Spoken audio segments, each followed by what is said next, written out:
Hola, muy buen día, chiques. El día de hoy vamos a tener nuestra clase de ciclo celular, ¿ya? Antes de comenzar, me gustaría agradecer a la profesora Natalia por prestarme sus diapositivas para esta clase, ya que están muy bien detalladas y es un muy buen trabajo y todo gracias a la profe Natalia. Y vamos a comenzar hablando de ciclo celular. Vamos a ver las generalidades del ciclo celular, qué es este ciclo y cuál es su importancia, así como las etapas que tiene este, las subdivisiones y las distintas etapas que pueden dictar una salida del ciclo celular, como la etapa G0, que vamos a ver un poquito más adelante, y los puntos de control, porque este ciclo celular va a permitir que la célula esté en un constante cambio. Y este constante cambio se tiene que estar regulando, ya que si es que no se regula puede llegar a producir errores que se van a ir manifestando de distinta forma. Entonces vamos con el ciclo celular. ¿Y por qué ciclo? Porque este tiene una serie de etapas, una serie de pasos y una vez que termina puede volver a comenzar. Eso es lo que le da la característica cíclica, ¿ya? Y vamos a ver que este ciclo celular permite el crecimiento y desarrollo que experimenta una célula desde su nacimiento. Recordemos que las células, hay una célula progenitora, que de esta célula progenitora nacen otras dos y luego cada una de estas dos células tiene la capacidad de ser ella misma una célula progenitora y poder dar lugar a otras células, ¿ya? De esta forma, podemos tener en consideración que esto permite el crecimiento, la renovación celular y la regeneración en los seres pluricelulares. Recordemos que de la clase de sistema reproductor femenino, en el momento en el que hay una fecundación, ¿cierto? Hay una fertilización y este óvulo fecundado comienza a tener una división celular dentro de él. Acá podemos ver que ya se divide en dos células, luego en cuatro células, luego en ocho en un estadio de mórula y así comienza a dividirse de manera constante para poder generar este embrión o bueno, este ser que se va a implantar en las paredes uterinas y a partir de solamente un complejo de células que se comienza a dividir y diferenciar, estamos hoy en día acá. Y es esto lo impresionante de el ciclo celular, que esto va a permitir distintas distintas reacciones que van a dar lugar al crecimiento, a la renovación celular y la regeneración, ¿ya? Y en organismos unicelulares, eucariontes, como por ejemplo las amebas, permite la reproducción. Entonces, vamos a ver que hay preguntas que tenemos que responder antes de seguir, y es, ¿todas las células de un organismo pluricelular se encontrarán dentro de este ciclo? ¿Y qué debe hacer una célula antes de dividirse si necesita dar origen a dos células hijas? Vamos a ver que con respecto a la primera pregunta, no todas las células se encuentran dentro del ciclo celular. Hay células que se encuentran tan especializadas, por ejemplo, como las neuronas, que pierden la capacidad de dividirse. Hay otras células que pierden su núcleo, como por ejemplo las células sanguíneas, y por lo tanto ya no pueden replicar la información genética para poder dividirse. ¿Y qué debe hacer una célula antes de dividirse si necesita dar origen a dos células idénticas hijas? Lo que tiene que hacer esta célula, porque si yo divido esto en dos cosas, las dos cosas que surgen van a ser más pequeñas. Entonces yo para dividir esto y que tengan ambas el mismo tamaño que la que les dio origen, es aumentar del tamaño de origen y luego esta de origen va a producir dos células idénticas a la inicial. ¿Ya? Lo vamos a ver todo esto en un poquito más de detalle. Y respondiendo a la primera pregunta, no, no todas las células están constantemente en este ciclo celular. Existen células que salen del ciclo y van a un reposo proliferativo, a lo que se llama G0. Y esto puede o no ser permanente. Y las células, como les mencioné, tienen que aumentar el tamaño y este aumento de tamaño va a llevar consigo un aumento de la cantidad de organelos, la duplicación del material genético para que cada célula hija tenga la misma información genética que la célula progenitora, que la produce. Tiene que duplicar los centriolos, que vamos a ver más adelante que es sumamente importante para la mitosis. Y tiene que sintetizar diversas moléculas. Y vamos a ir a las etapas del ciclo celular. Antes me gustaría mostrarles este dibujito en donde podemos ver una célula que está preparándose para dividirse. Comienza a crecer, luego duplica su material genético, luego vuelve a crecer una vez más. Acá podemos ver que vuelve a crecer. Y finalmente en la fase M o fase mitótica se comienza a dividir para que estas dos células sean idénticamente iguales a la que había en un inicio. ¿Ya? Teniendo esto en mente, vamos a ver las fases del ciclo celular. Allí es que el ciclo celular se compone de una fase que es la interfase y otra fase que es la fase mitótica o fase M. ¿Ya? En la interfase es la etapa en la cual la célula crece, replica el ADN, lo sintetiza y además vuelve a crecer en una segunda instancia para prepararse para la división. La interfaz es todo este proceso de preparación antes de comenzar a dividir el material genético, ¿ya? Y vemos que se compone de fase G1, S y G2. En la fase G1 hay una gran actividad metabólica, se replican los organelos, se sintetizan distintas moléculas y es la etapa en donde las células que no quieren participar del ciclo pueden irse a G0 para no dividirse por distintos motivos, ¿ya? Entonces la fase G1, G viene de grow, de crecer en inglés, entonces la célula va a duplicar su tamaño y aumenta el número de organelos, enzimas y otras moléculas, ¿ya? Luego en la fase S va a haber una duplicación del material genético. El material genético se va a replicar y además se van a duplicar los centriolos, que vamos a ver que es de vital importancia para la fase mitótica. Luego en la fase G2, en donde nuevamente hay un crecimiento celular, vemos que hay una reparación del ADN. Si es que se encontró algún error en las fases anteriores, los cromosomas comienzan a condensarse y se comienza a ensamblar las estructuras para la división celular. Y luego vamos a la fase M o fase mitótica, que es aquella en donde ocurren los preparativos genéticos para que la división de la célula dé un origen para que cada una de las células resultantes sea genéticamente idéntica a la célula progenitora. Si lo vemos acá de izquierda a derecha, vemos que acá a la izquierda tenemos la célula progenitora, acá a la izquierda tenemos la célula progenitora y a la derecha tenemos las células hijas, ¿ya? Y estas células hijas son idénticamente iguales a la progenitora. Y para poder llegar a esto, la célula tuvo que crecer, ¿cierto? Tuvo que replicar el material genético, dividirlo de manera equitativa para que cada una de estas sea iguales a la progenitora, ¿ya? Y la fase M se compone de profase, metafase, anafase, telofase y citodiéresis o citocinesis, ¿ya? Y se separa en partes equitativas los componentes celulares.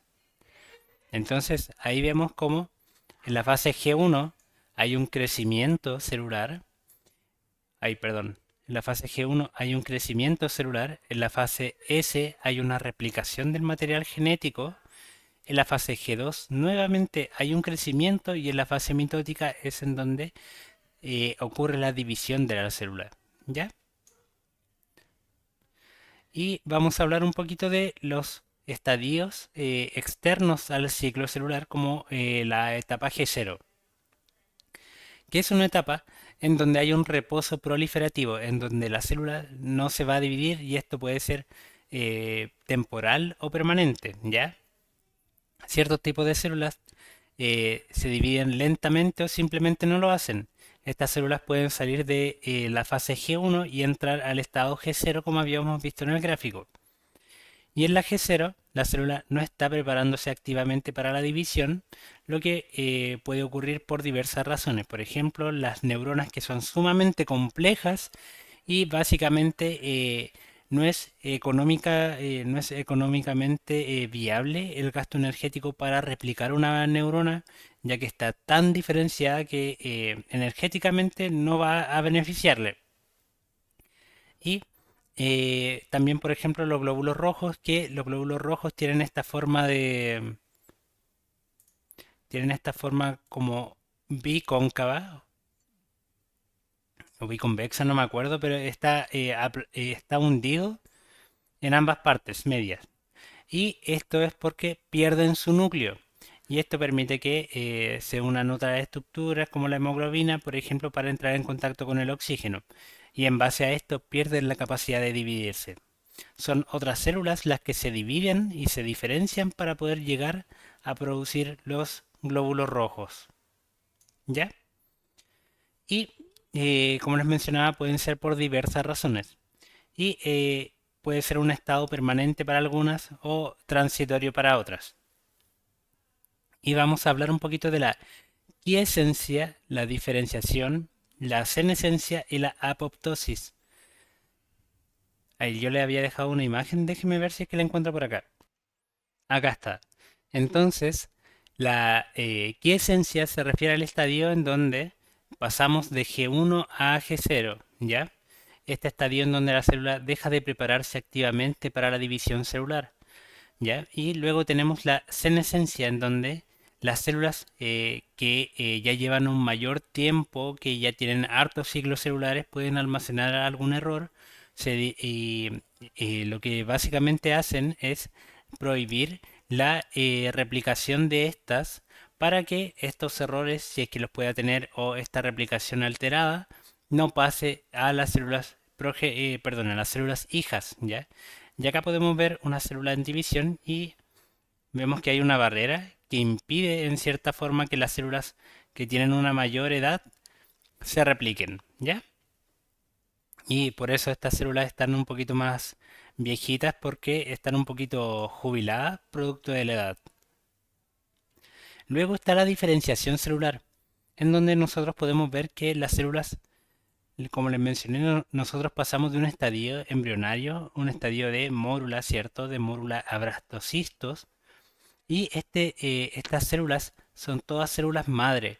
Estas células madre tienen la capacidad de diferenciarse, de eh, pasar a ser células de distinto tipo, como células musculares, células enterocitos, como son las células del epitelio digestivo, células que almacenan grasa, glóbulos rojos, células de cartílago, de la piel, neuronas.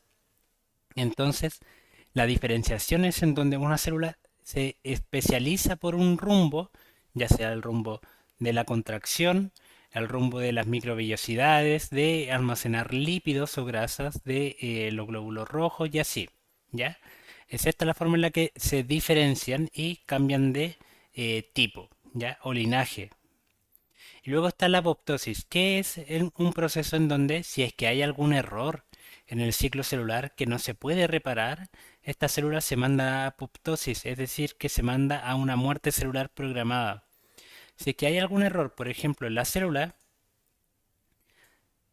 hay un error en la célula, lo que va a ocurrir es que esta célula se va a comenzar a envesicular. Vamos a formar el embebido citoplasmático y luego de esto se van a formar vesículas y vamos a liberar el contenido de la célula en múltiples vesículas para que este contenido no genere daño a las otras, a las células que están cercanas.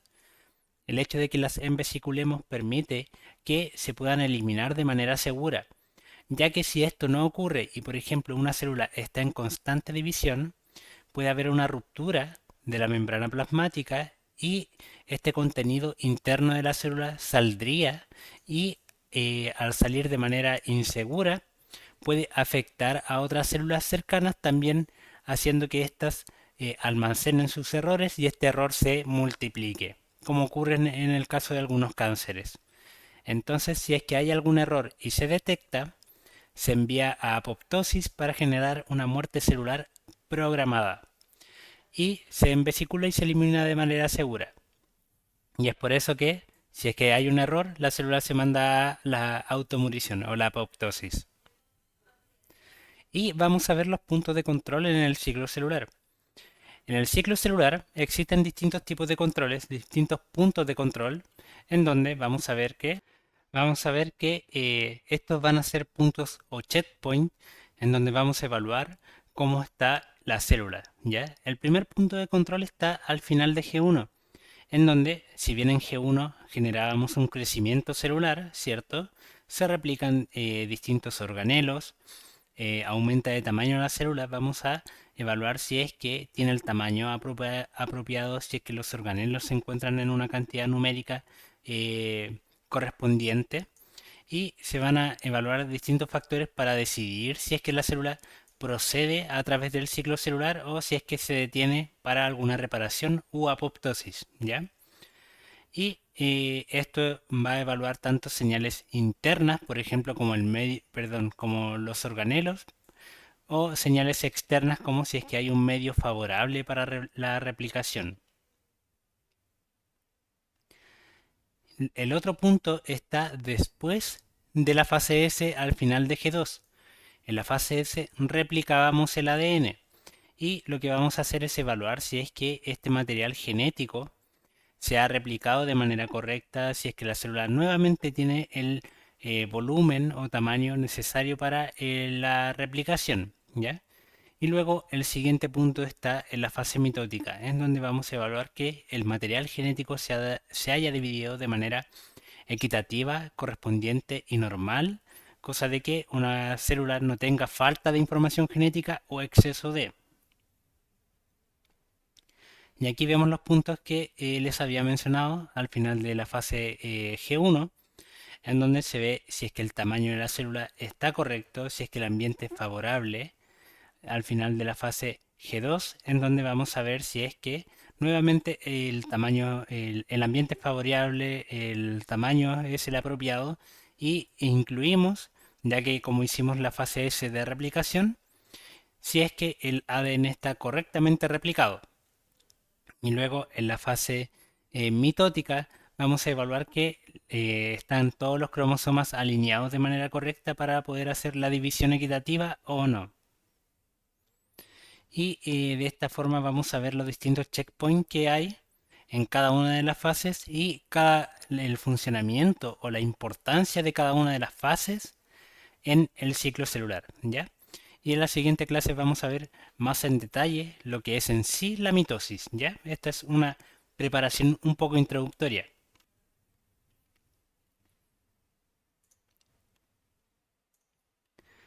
Y cabe señalar que hay distintos tiempos en los cuales las células se van a dividir. En promedio, la mayoría de las células tardan entre 24 horas en dividirse, ¿ya? Pero algunas pueden tener un ciclo un poco más rápido. Por ejemplo, las células del tejido intestinal demoran alrededor de 9 a 10 horas, ¿ya? Esto va a variar en función de la especialización de la célula, en función de el ambiente también, de la actividad metabólica, y estos distintos tiempos van a mediar qué tan rápido crece, se renueva, se regenera el tejido. Y hay distintos tiempos también por los cuales pasan por estas fases, en donde, por ejemplo, los embriones de rana casi no pasan por la G1, sino que se circulan rápidamente entre la fase S y la fase M. Y esto hace que la división de las células, como no pasamos por G1, sean cada vez más pequeñas, ¿ya? Y esto va a dar esta es la importancia de lo que vimos anteriormente, ya que el saltarse alguna etapa va a tener un efecto significativo en la célula hija o la célula que se dio al lugar en base a la célula progenitora, ¿ya?